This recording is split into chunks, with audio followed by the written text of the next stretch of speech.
जिल्हा परिषद आणि पंचायत समित्यांसाठी आज मतदान।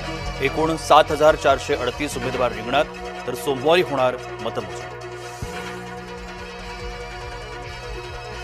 परभणीत जिल्हा परिषदेच्या मतदानाला सुरुवात। सकाळपासूनच मतदान केंद्रांवर लागल्या रांगा।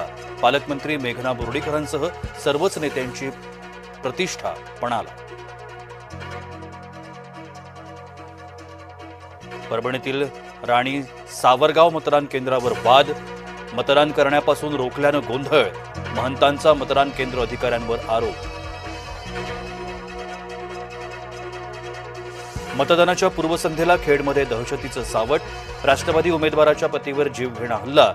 शरद बुट्टे पाटील यांच्यावर धामणीत हल्ला।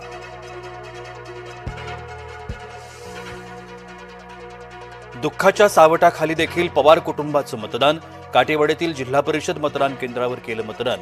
उपमुख्यमंत्री सुनेत्रा पवारांसह पार्थ जय पवारांनी बजावला मतदानाचा हक्क। फडणवीस शिंदेंच्या बैठकीमध्ये ठरला सत्तेचा फॉर्म्युला। आज सकाळी 11 वाजता होणार शिक्कामोर्तब। मुंबई मनपाची सत्ता कुणाकडे यावर होणार शिक्कामोर्तब।